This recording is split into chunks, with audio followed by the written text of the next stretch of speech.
অবস্থানে মানুষের কাছে পৌঁছাতে চান আপনার প্রত্যেকটা ভিডিও, সেক্ষেত্রে অবশ্যই ফেসবুকের কিছু রুলস আছে। এই রুলস এবং ক্রাইটেরিয়া গুলো আপনাকে মান্য করতে হবে। 2025 সালে কিছুটা রদবদল করেছে শর্ত, ক্রাইটেরিয়া, রুলস।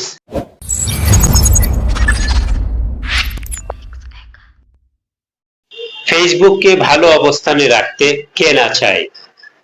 পক্ষান্তরে এটা যদি টাকা ইনকামের সুযোগ থাকে, তাহলে তো এটা মানুষের কাছে গুরুত্ব থাকে আর অপরিসীম।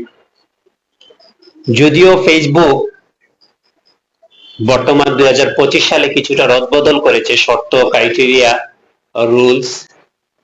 আর এই রুলসের আওতায় যদি আপনার ফেসবুকটাকে ভালো অবস্থানে রাখতে চান, ভালো অবস্থানে যদি আপনি এটাকে ভালো অবস্থানে মানুষের কাছে পৌঁছাতে চান আপনার প্রত্যেকটা ভিডিও, সেক্ষেত্রে অবশ্যই ফেসবুকের কিছু রুলস আছে। এই রুলস এবং ক্রাইটেরিয়া গুলো আপনাকে মান্য করতে হবে।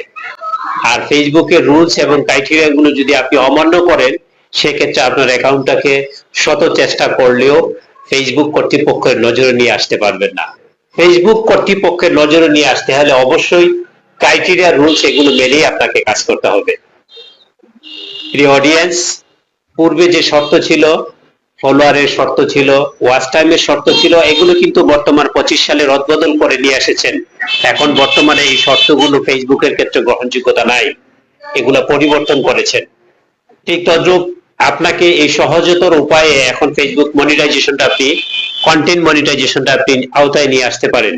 এজন্য অবশ্যই সুন্দরভাবে আপনি গুছিয়ে কাজগুলো করবেন এবং পার্সোনাল কাজগুলো করবেন, নিজস্ব ভিডিও কন্টেন্ট মেক করবেন। আনঅরিজিনাল কোনো কন্টেন্ট এখানে মেক করার চেষ্টা করবেন না। যে কোনো ওয়েবসাইট থেকে, অনলাইন প্ল্যাটফর্ম থেকে আপনি ভিডিওগুলো সংগ্রহ করে যদি আপনি এখানে আপলোড করেন, সেক্ষেত্রে আপনার অ্যাকাউন্টটা ভালো অবস্থানে কখনো পৌঁছাবে না মানুষের কাছে। প্রিয় অডিয়েন্স, ফেসবুক কন্টেন্ট মনিটাইজেশন একটা গুরুত্বপূর্ণ ফেসবুকের জন্য। এই কন্টেন্ট মনিটাইজেশন আপনাকে পেতে হলে অবশ্যই যে রুলস গুলো রয়েছে, এই রুলস গুলো অনুযায়ী আপনার মোবাইলের সেটিং গুলো করবেন। ফেসবুকের সেটিংস বা আপনার যে সেটিং গুলো রয়েছে এবং যে প্রক্রিয়াগুলো রয়েছে, যে ভিডিও মেক কিভাবে করতে হবে, মানুষের কাছে পৌঁছাতে গেলে কি কি কাজ করলে এটার অধিক পরিমাণে মানুষের কাছে পৌঁছবে, এরকম দিক নির্দেশনা আপনি তার কাছ থেকে সংগ্রহ করবেন যিনি এই বিষয়ে যথেষ্ট পরিমাণে অভিজ্ঞতা রাখে। আর অভিজ্ঞ ব্যক্তি ছাড়া আপনি আপনার অ্যাকাউন্টটাকে কখনো এখানে রিভিউ করার চেষ্টা করবেন না, এতে আপনার ক্ষতি হওয়ার সম্ভাবনা রয়েছে।